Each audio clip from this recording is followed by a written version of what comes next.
Muito bem, meus amigos. Nós vamos, então, buscando, como tínhamos comentado, a página que é a página número 27 da nossa apostila. Então, quando nós olhamos para ela, nós observamos nesta página aquele que já é, então, o tema número 2. Pode ser que nós já tenhamos começado alguma coisa sobre ela. Mas vejam que bacana o título.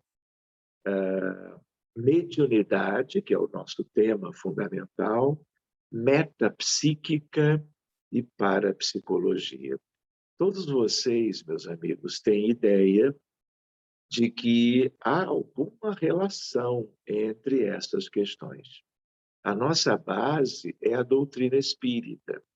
O estudo da mediunidade pelos espíritas tem a ver com o livro dos médiuns, mas depois, claro, com outros livros, obras complementares, especialmente André Luiz, nos domínios da mediunidade, mecanismos da mediunidade,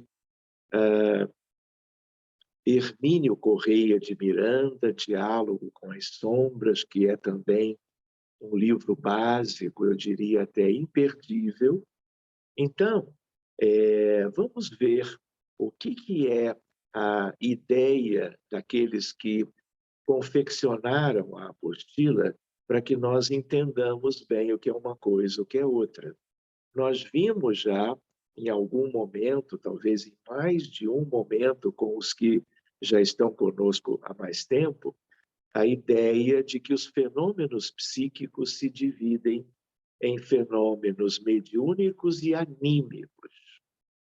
Os mediúnicos com um vínculo com entidades, com espíritos desencarnados. E os fenômenos anímicos têm a ver com a emancipação da alma, com o desdobramento, independentemente da presença de espíritos desencarnados junto destes que estão vivendo os fenômenos anímicos. Os dois são muito importantes. E no Espiritismo nós estudamos os dois tipos. Claro que, de certo modo, valorizando mais o intercâmbio mediúnico e, portanto, os fenômenos mediúnicos em si. Né? Fenômenos mediúnicos de efeitos intelectuais e de efeitos físicos, como também nós podemos depreender muito bem no livro dos médiuns, e já se conversou muitas vezes sobre isto. Então, agora, nós vamos ver mediunidade, metapsíquica e parapsicologia. Então, vamos ver, começando, né? O texto nos diz: os fenômenos psíquicos, do grego psique, alma, espírito, estudados pelo espiritismo, pela metapsíquica e pela parapsicologia, têm como agente o espírito, ser humano sensível e inteligente. Aqui, ele, na verdade, pode estar se referindo ao espírito do médium encarnado, que é espírito também, não é? Tanto quanto aos espíritos desencarnados que vão estabelecer comunicação através dos médiuns. Então, vamos ver. Para a doutrina espírita, tais fenômenos, considerados naturais, são de duas categorias: os mediúnicos e os anímicos, fenômenos de emancipação da alma. Os primeiros são intermediados pelos médiuns. Médium é toda pessoa que sente, num grau qualquer, a influência dos espíritos. Sempre procurando lembrar aqui também que existem os médiuns de mediunidade sutil e que, se não houver uma determinada atenção, esses fenômenos passam um tanto despercebidos dos próprios médiuns. Mas quando são fenômenos ostensivos, como na psicofonia, na vidência, na psicografia e etc., né? A coisa, então, ela é como que mais evidente, mas tudo é por influência dos espíritos. Quando ela é sutil, às vezes o próprio encarnado não nota, acredita que seja uma coisa da sua natureza, da sua própria condição, mas pode ser mediúnico sutil. Então, vamos adiante. Essa faculdade é inerente ao homem e, por conseguinte, não constitui um privilégio exclusivo de ninguém. Isso se confunde na própria história da humanidade. E ele vai indo adiante. Mediunidade é a faculdade psíquica que os médiuns possuem, manifestada de forma mais ou menos intensa e por meio de uma variedade significativa de tipos. Por exemplo, videntes, psicógrafos, audientes, musicistas, de cura e etc. Um dia nós vamos ver isso tudo em detalhes. A prática mediúnica é denominada mediunismo. Seguindo, na segunda categoria, ainda segundo o Espiritismo, temos os fenômenos anímicos, do grego ânima, que quer dizer alma, ou, mais propriamente, de emancipação da alma. Tudo isso está, tanto em parte, no próprio livro dos Espíritos, há um capítulo que se chama assim, da emancipação da alma. Mas isso está com muitos detalhes também no livro dos médiuns e em diversos outros livros da codificação kardeciana, inúmeros momentos da Revue Spirit, que é uma coleção que Allan Kardec produziu em vida e que seguiu adiante durante alguns anos depois da sua desencarnação. Muito bem, então, partindo-se um pouco antes ainda, são produzidos pelo próprio espírito encarnado, que, nesta situação, não age como intermediário ou intérprete do pensamento dos espíritos. Então, já não é um fenômeno mediúnico, ele é da própria pessoa do encarnado. É como assim, ele com ele próprio, verificando questões do mundo espiritual. Vamos ver melhor isso depois. Partindo-se do princípio que todo ser humano é médium, não é? Quer dizer, dando uma ideia para nós de algo que às vezes não é bem assim, né?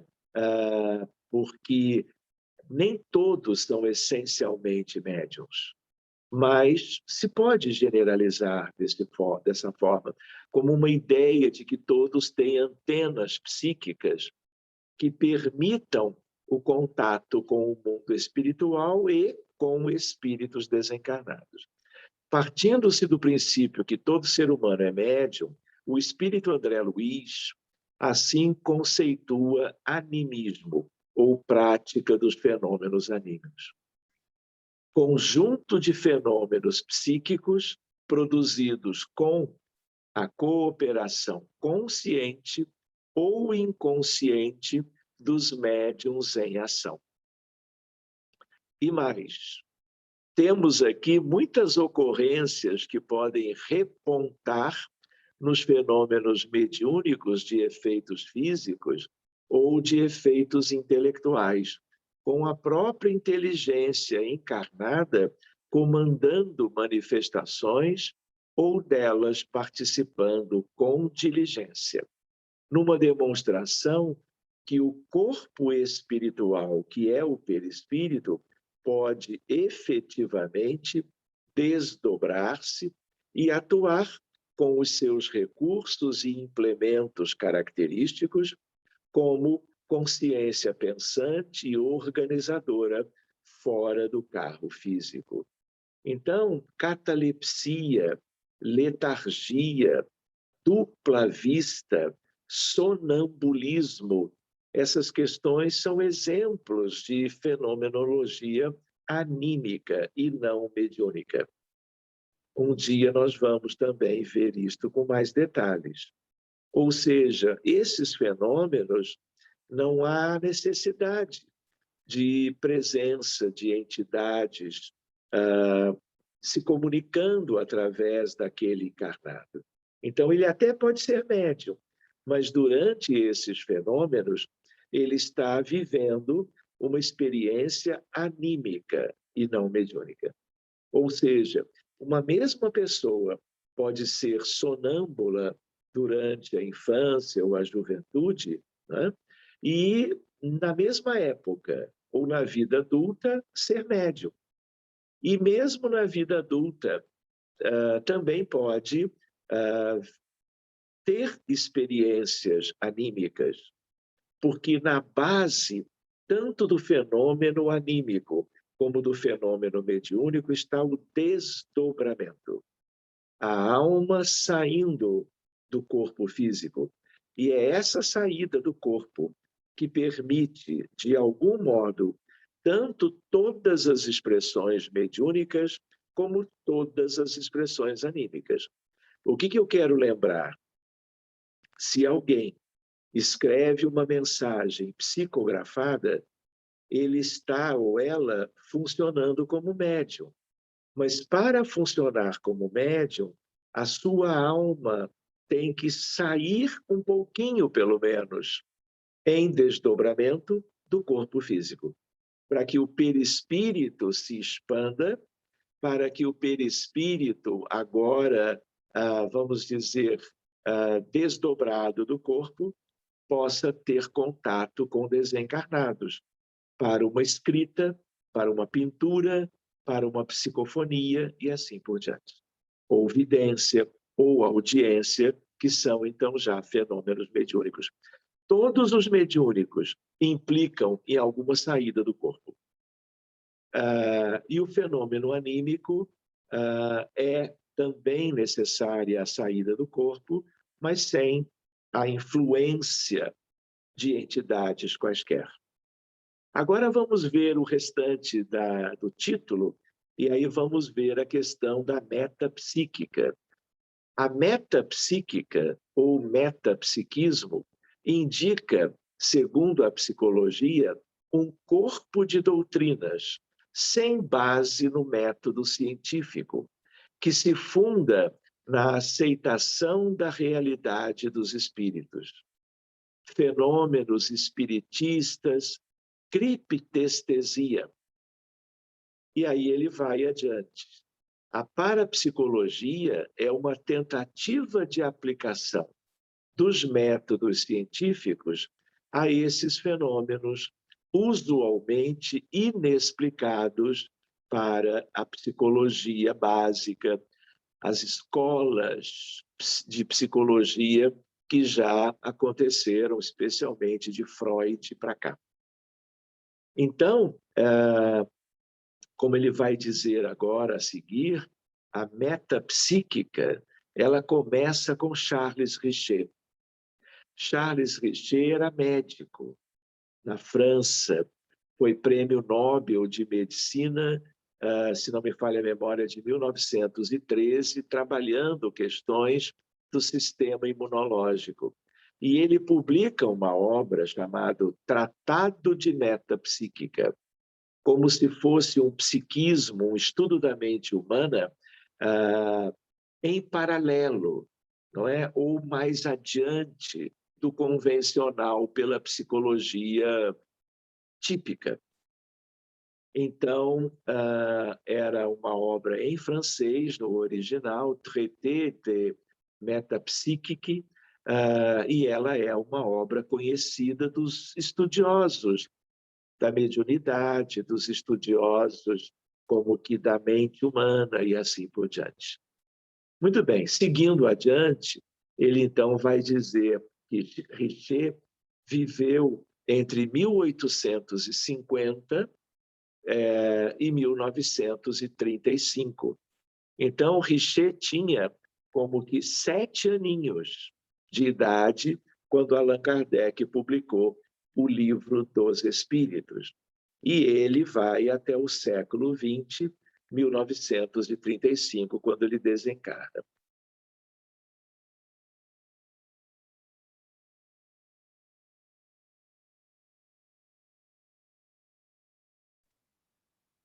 Estudo com médiums e, sobretudo, com pacientes obsidiados, portadores de doenças mentais, distúrbios, conforme a sua obra Tratado de Metapsíquica. Richer definiu a metapsíquica como ciência que tem por objeto a produção de fenômenos mecânicos ou psicológicos, devidos a forças que parecem ser inteligentes ou poderes desconhecidos, latentes na inteligência humana. Ou seja, Charles Richer, e é uma mente brilhante, uma figura notável, ele não era espírita, ele era contemporâneo da doutrina espírita, mas ele relutou de aceitar toda a obra da codificação, os estudos de Kardec e daqueles espíritos que trabalharam com Allan Kardec. Então, ele procurava algo para explicar essa fenomenologia como vindos da mente humana, de algo que não se conhecia bem, porque, claro, nós nunca conhecemos bem tudo. E ele acreditava que aquilo estava dentro dos potenciais da mente humana, das possibilidades até então insondáveis das condições mentais. Então, ele tinha, em parte, uma certa razão, mas ele ignorou as questões dos desencarnados.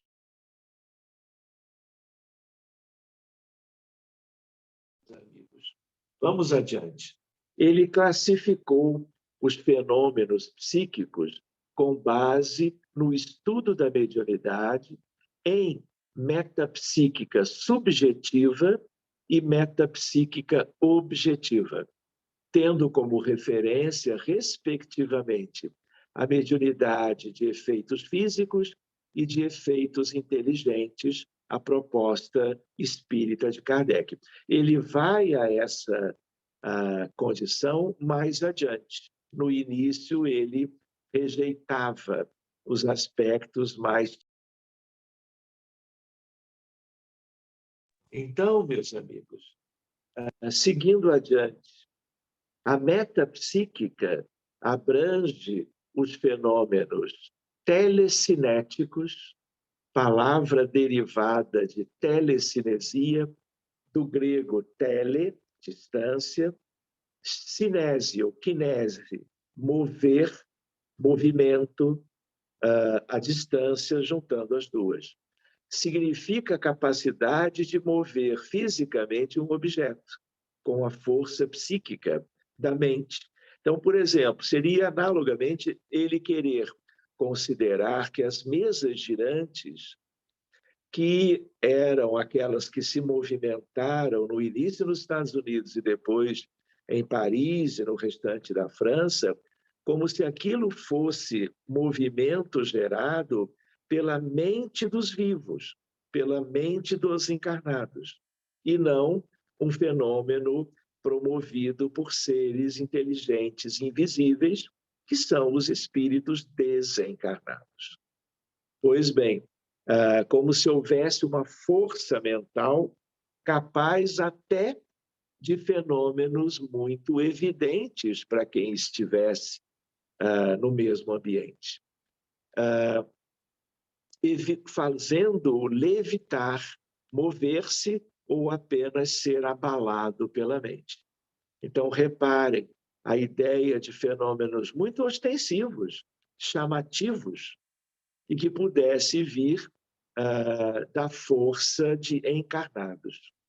Esses tipos de fenômenos metapsíquicos são denominados pela parapsicologia como TK, de telecinesia, ou PK, de psicocinesia. Ou seja, na parapsicologia, que é uma psicologia à parte, para esses fenômenos, os estudiosos, a partir de Heine, eles vão colocando rótulos diferentes daqueles que nós conhecemos pelo Espiritismo.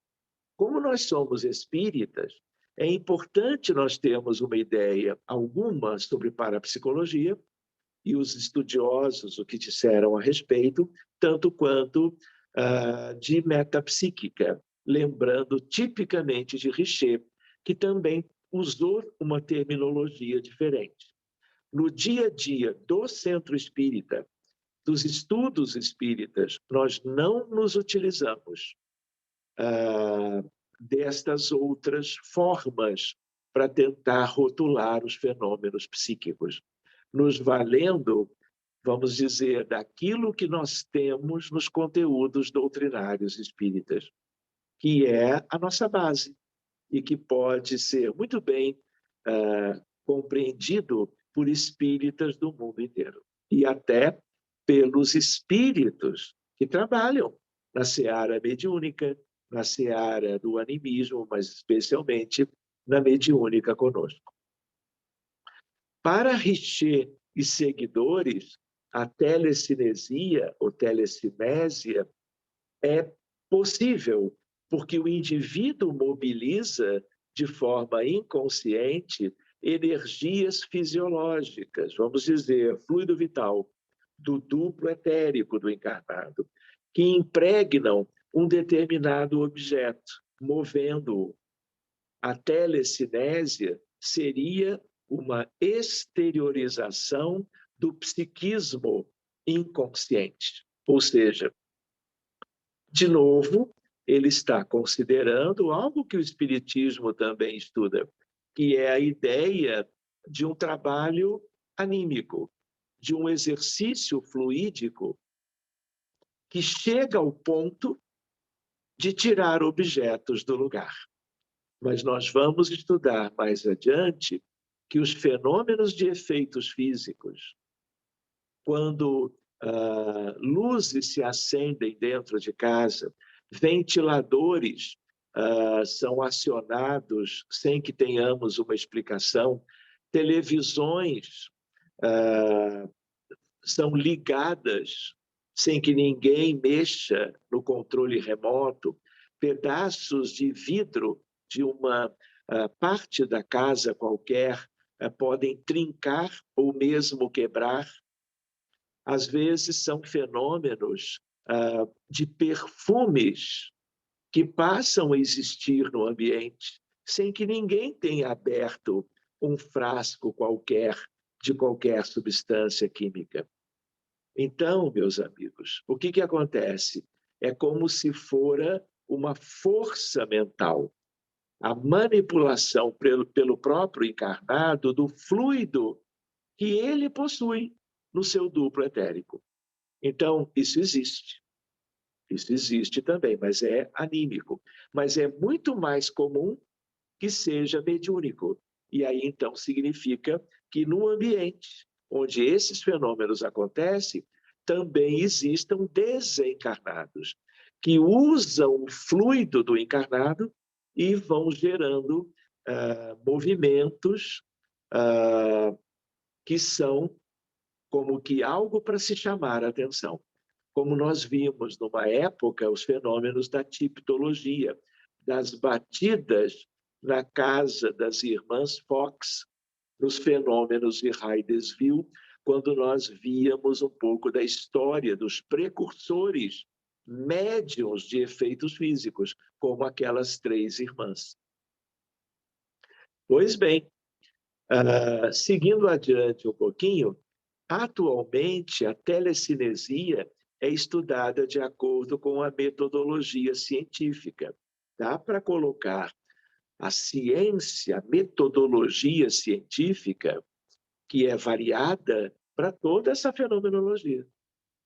De forma que para psicólogos e cientistas já obtiveram alguns bons resultados com os estudos realizados na Rússia, na antiga União Soviética, como Nina Kulagina, é uma personalidade mais ou menos conhecida, com a dona de casa russa, que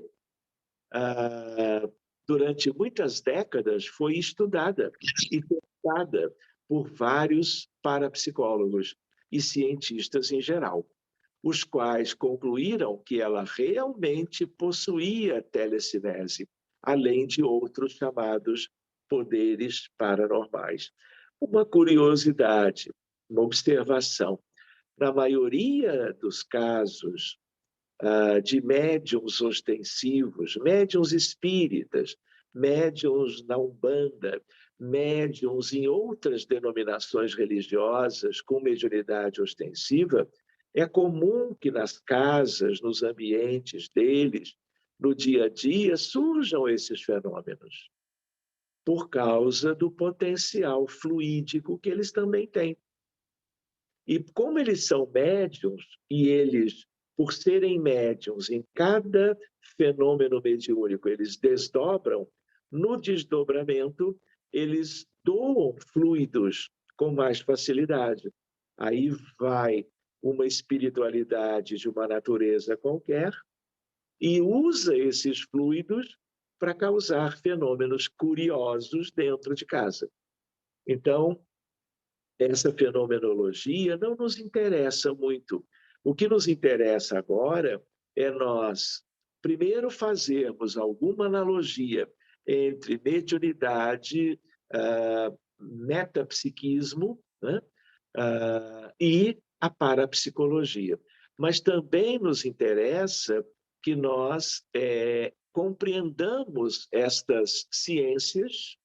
O espiritismo, obviamente, também é ciência, exatamente no fato mediúnico, para que nós saibamos essas terminologias de maneira comparada quando alguém eventualmente nos perguntar a respeito, né? Enfim, vamos adiante um pouquinho mais.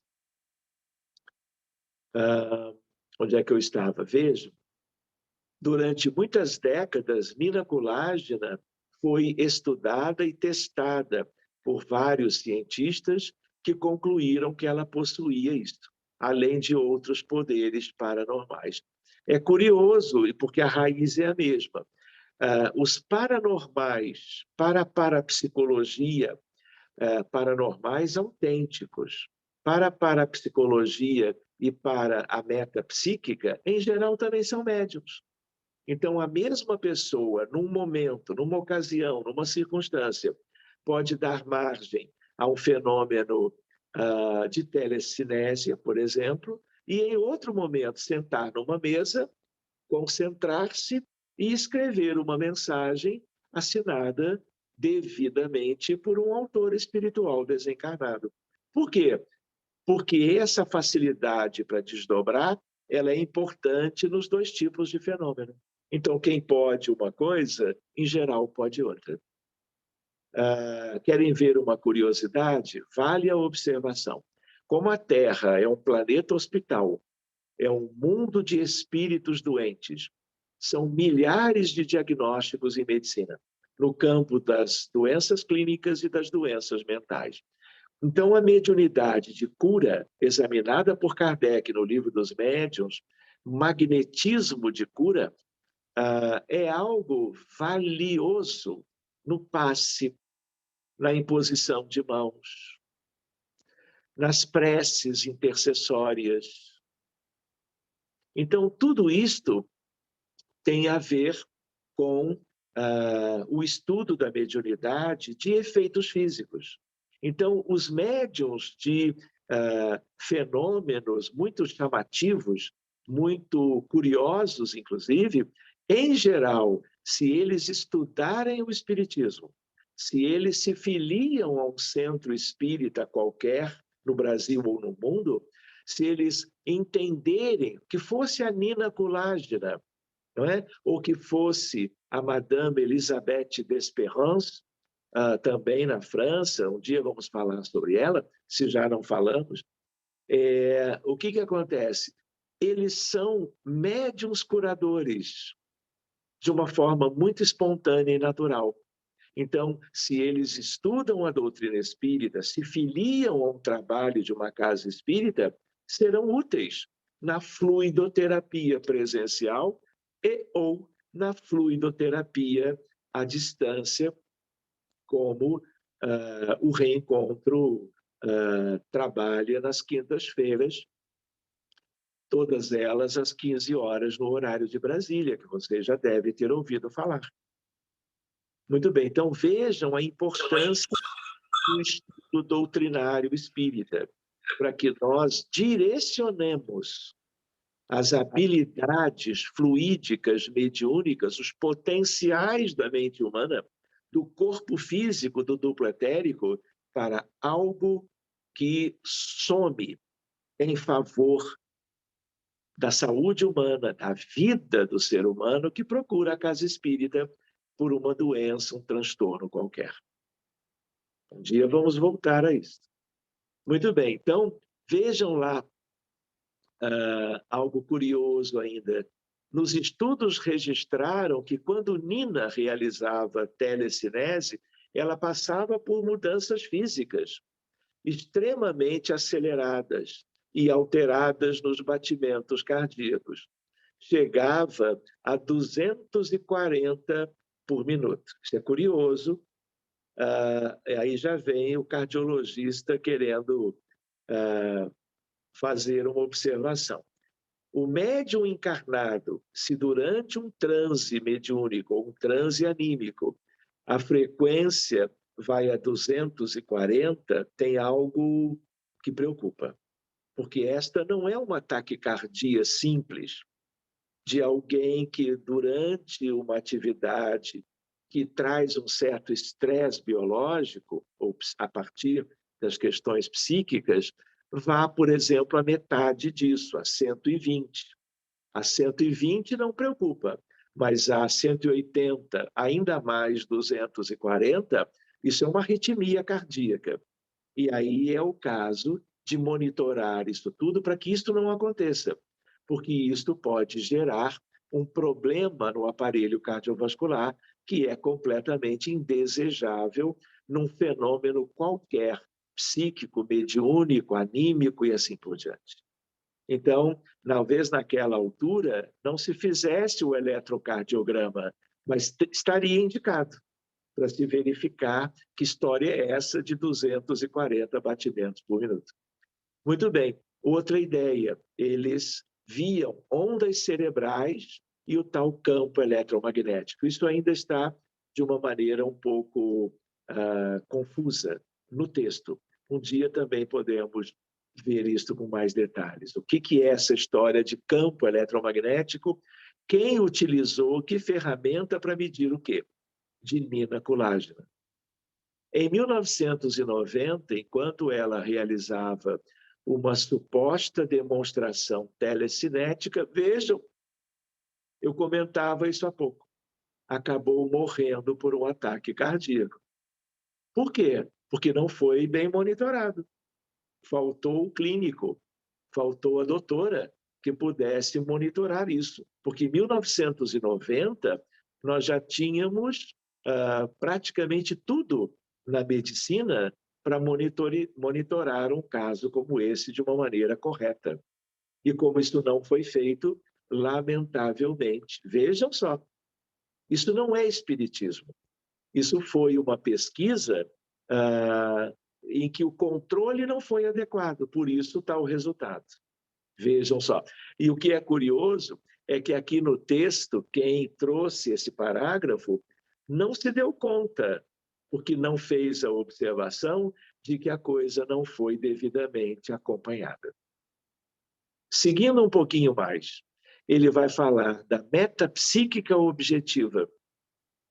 Refere-se a uma classe de fenômenos denominados criptestesia, termo criado por Richer. Lembram? Charles Richer, o médico aquele, para especificar o conhecimento que algumas pessoas obtêm de acontecimentos ou fatos presentes ou futuros por intermédio da percepção paranormal, isto é, sem ação dos órgãos dos sentidos. é como um sexto sentido, que é um sentido anímico, um sentido da alma. Então, a pessoa pode perceber algo do ambiente, pode perceber algo do passado, numa outra equação de tempo, numa outra ocasião, pontinho da chamada curva espaço-temporal, de tal maneira que isso faz parte do psiquismo humano. Nessas condições, a pessoa estaria sob efeito de estímulos psíquicos e anímicos, ainda não suficientemente explicados pela ciência, né? Pelo espiritismo, ou isso é anímico, ou isso é mediúnico. Mas tudo isso é muito simples de nós configurarmos se temos a base kardeciana. Se não temos, e se nos arvoramos por caminhos científicos ou pseudocientíficos, tentando entender tudo isto, nós podemos chegar em algum lugar, mas às vezes um lugar aquém do que o espiritismo nos possibilita. A metapsíquica objetiva é nomeada pela parapsicologia como percepção extrasensorial, ou PES, expressão cunhada por Heine, que eu havia comentado ligeiramente antes, professor da Universidade de Duke, na Virgínia, nos Estados Unidos, e fundador da parapsicologia. Por quê? Se nós pensarmos bem, não é? Tanto Richer, no Tratado de Metapsíquica, quanto Heine, no início da parapsicologia, eles queriam examinar o psiquismo humano sem a religião, vendo isto sem espíritos desencarnados, como buscando algo palpável, algo a nível do encéfalo, a nível do sistema nervoso central. Naquela altura, esses pesquisadores, eles não tinham a menor ideia de perispírito. E pelo espiritismo, nós temos noção, não é, de desdobramento, de perispírito, de emancipação da alma, desde Kardec. Então, há diferença, mas é bacana que nós, espiritistas, nos situemos para que nós saibamos dialogar com quem quer que seja em algum momento que nos questione sobre esses aspectos, né? Antes de encerrarmos, nós iríamos ver no século XX surge a parapsicologia como pesquisa psi. Fenômenos psi são os fenômenos parapsicológicos.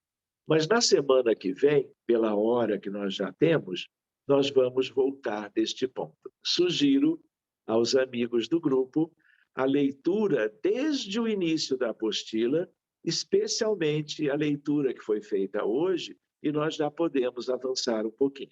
Hoje não vamos ter tempo para perguntas, por causa do planejamento, e aí todas as questões eventuais que surgiram hoje, ou que já haviam surgido antes, no estudo da apostila número 1, tenham vocês isso escrito. E como a reunião seguinte nós temos mais tempo, porque não vamos ter o treinamento mediúnico como teremos agora, poderemos abordar qualquer questão. Está bem assim, meus amigos? Então, nós vamos agora interromper o estudo em si e nós vamos para o exercício treinamento mediúnico. Tenhamos caneta, papel, lápis, lápis de cor, cerâmica, crayon e coisas do gênero para eventuais desenhos. Não esqueçam da água. Vamos estar fazendo uma breve oração para darmos início ao próximo momento. Então, até mais ou menos umas 8h05, nós estaremos trabalhando essas questões. Tá bem? Que nós possamos, então, agradecer a todos que nos deram o estudo da apostila como um roteiro tão precioso para o nosso crescimento, e nós vamos, então, solicitando aos amigos espirituais que sempre nos acompanham, que eles estejam pertinho de todas as pessoas, mesmo daquelas aqui no grupo que acreditam que não tenham mediunidade alguma, porque nós estamos desenvolvendo potenciais. Que eles administrem a atividade daqui para frente, que nós nos coloquemos sensíveis, buscando o silêncio das nossas mentes, a serenidade nos nossos corações e que tudo flua muito naturalmente, sob a tutela dos anjos de guarda e dos benfeitores que já estão apostos desde o início do encontro de hoje. Avante, amigos!